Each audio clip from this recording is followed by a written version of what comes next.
안녕하세요. 건강한 삶에 오신 것을 환영합니다. 항상 손발이 차갑습니다.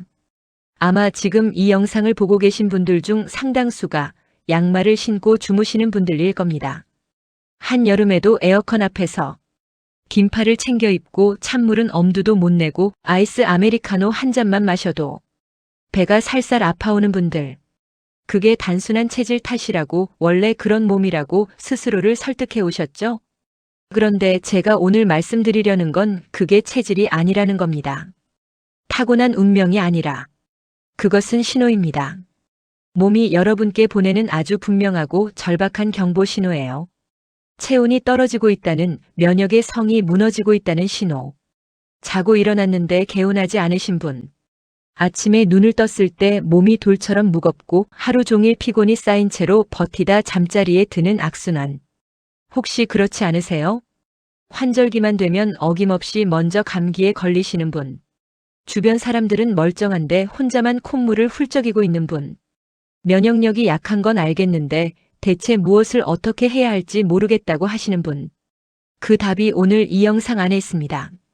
오늘 제가 소개해 드릴 것은 수천 년 전부터 동서양을 통틀어 인류가 가장 많이 의지해 온 하나의 식물입니다.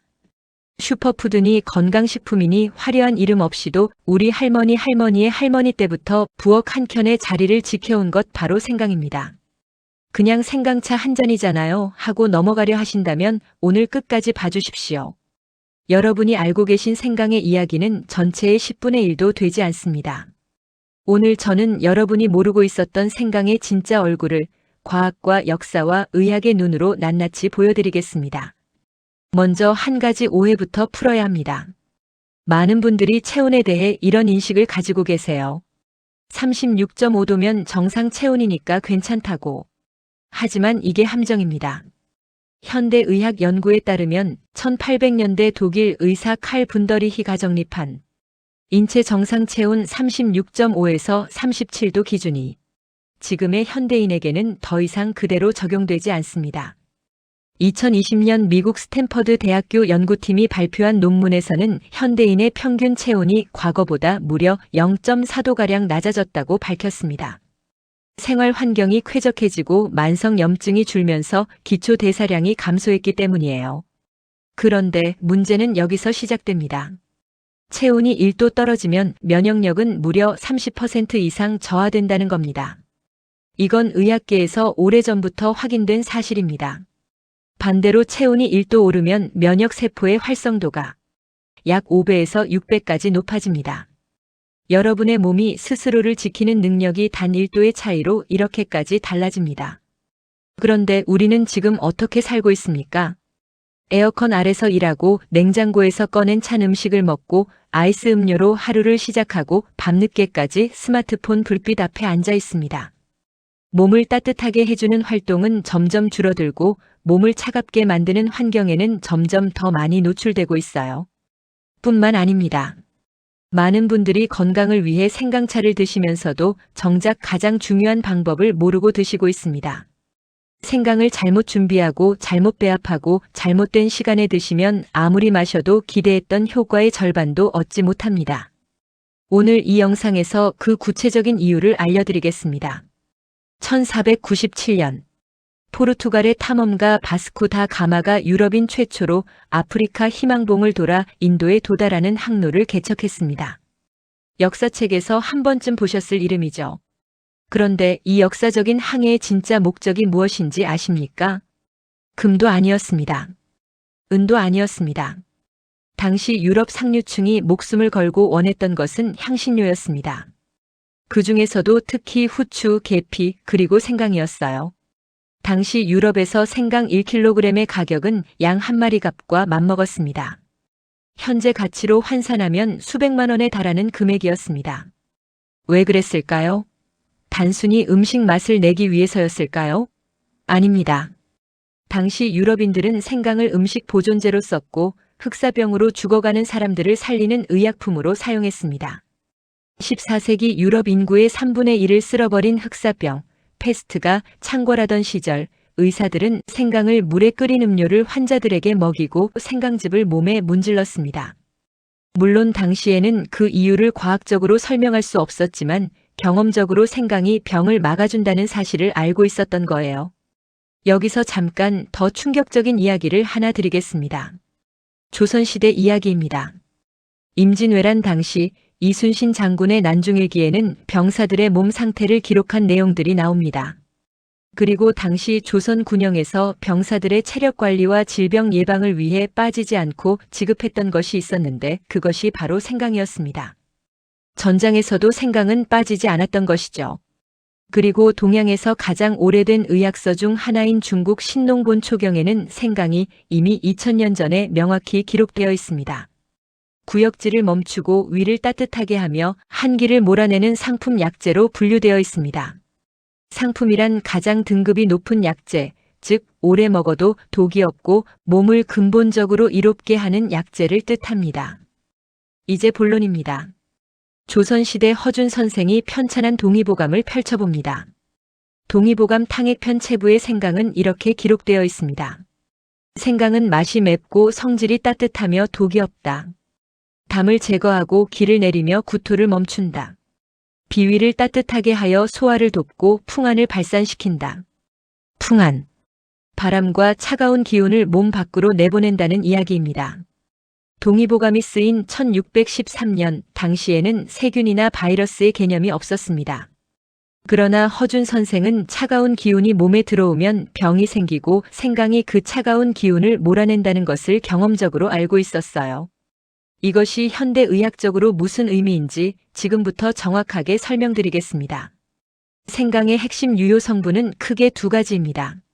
생강을 날로 먹었을 때 활성화되는 진저롤과 생강을 열에 가하거나 건조시켰을 때 변환되는 쇼가올입니다. 진저롤은 강력한 항염증 작용을 합니다.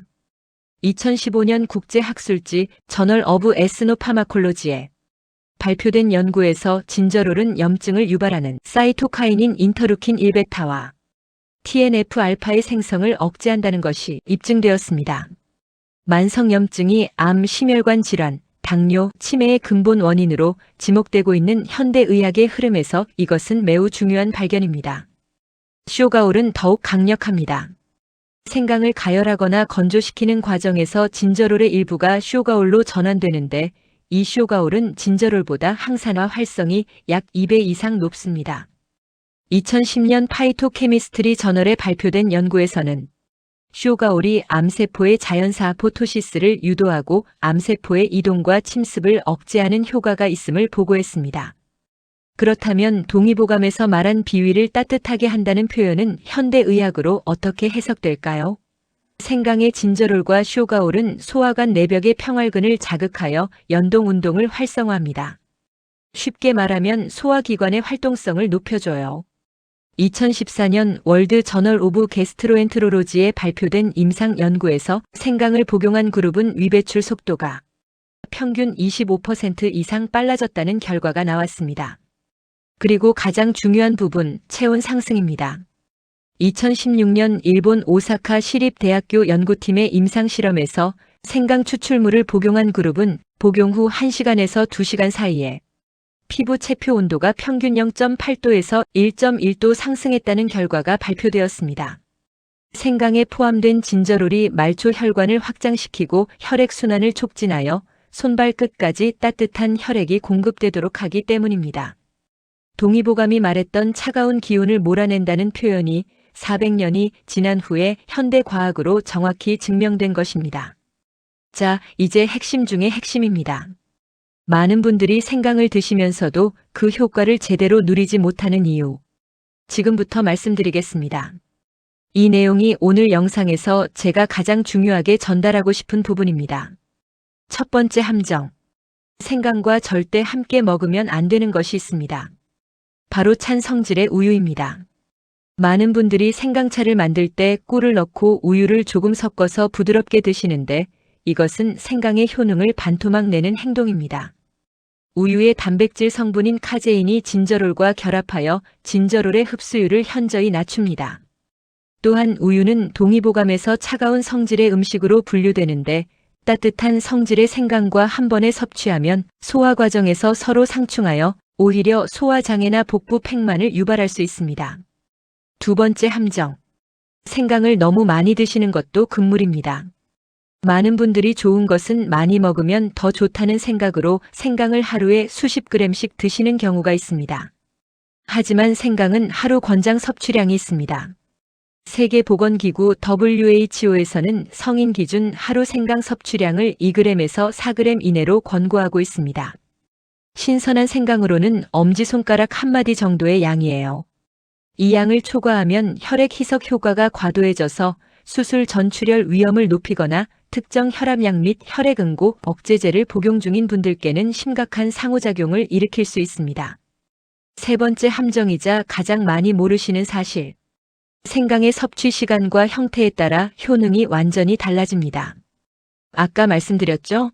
날생강의 진저롤과 가열된 생강의 쇼가올은 다른 성질을 가집니다.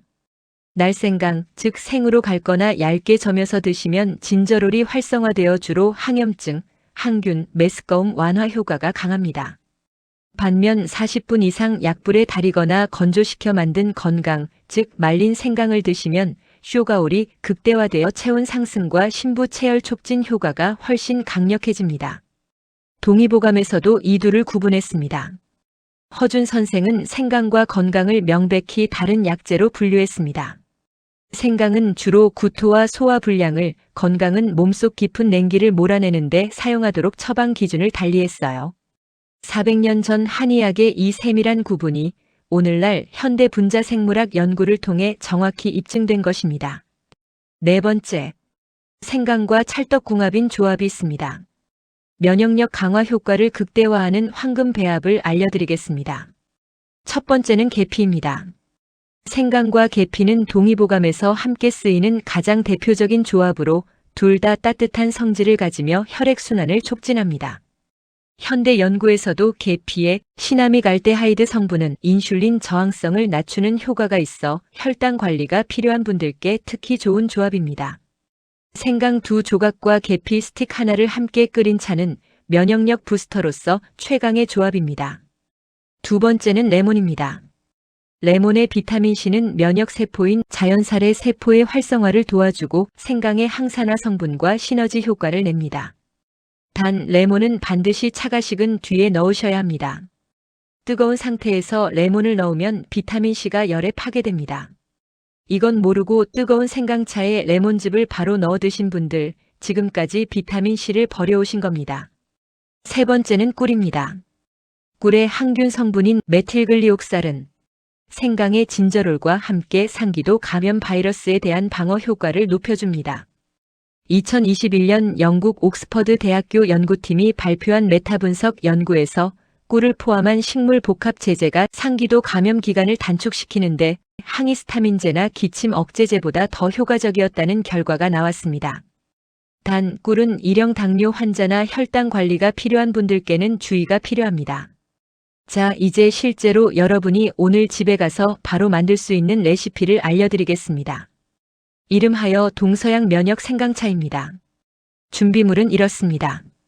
신선한 생강 엄지손가락 한마디 반 정도의 분량, 약 15g. 계피 스틱 하나. 물 500ml. 꿀 1티스푼, 레몬 4분의 1개. 이게 전부입니다.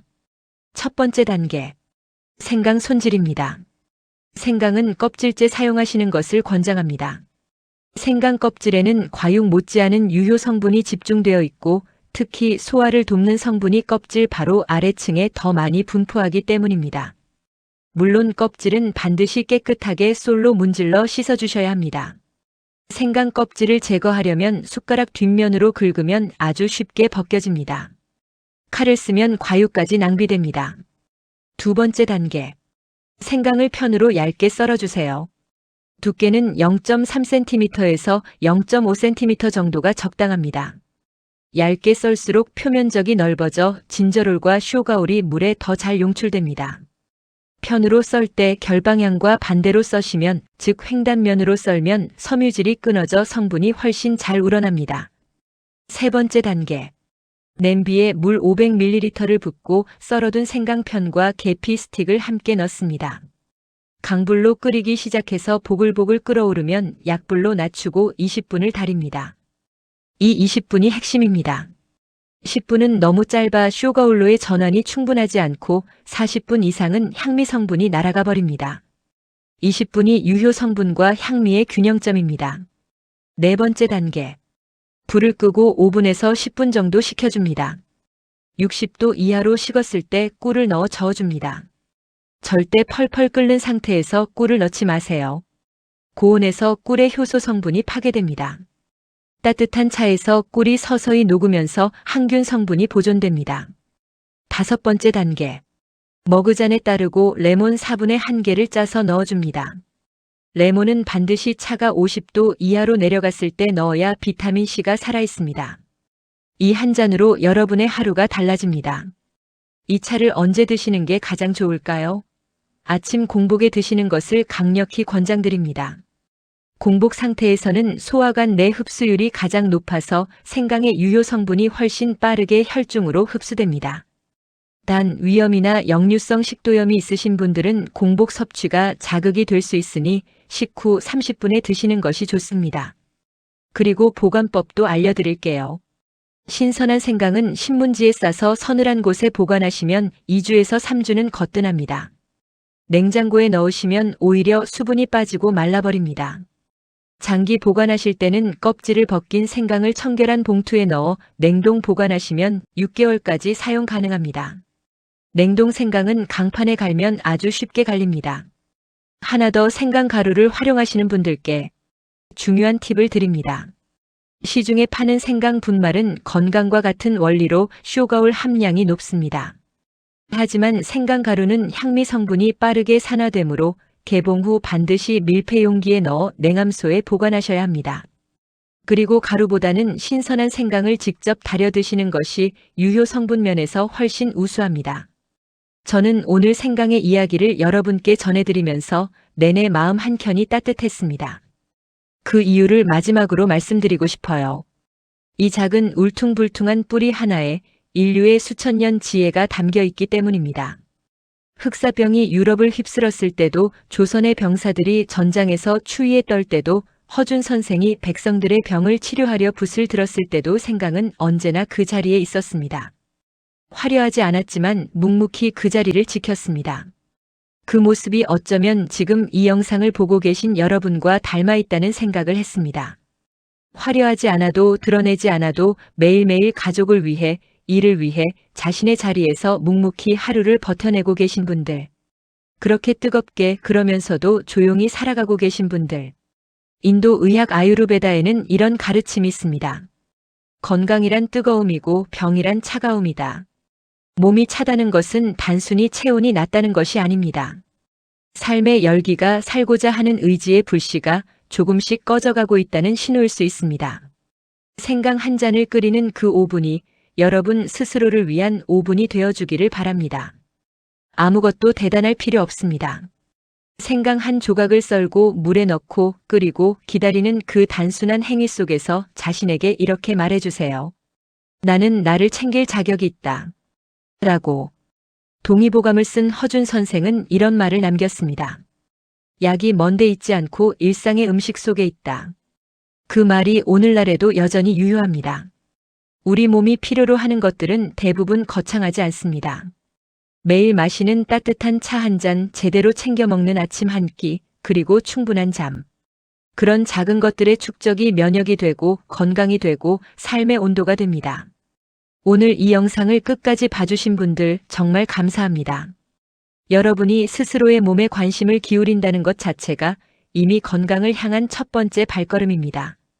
오늘 저녁 냉장고 어딘가에 잠들어 있을 생강 한 조각을 꺼내시기를 바랍니다. 그리고 그 작은 뿌리에 수천 년의 이야기가 담겨 있다는 걸 기억해 주세요. 몸을 따뜻하게, 마음도 따뜻하게. 오늘도 충분히 잘 해내고 계십니다. 다음 시간에도 여러분의 건강을 위한 이야기로 돌아오겠습니다. 긴 시간 끝까지 함께 해주셔서 진심으로 감사합니다. 오늘 이야기가 도움이 되셨다면 주변의 친구분들에게 이 내용을 공유해 주세요. 구독과 좋아요는 영상 제작에 큰 힘이 됩니다. 사랑합니다.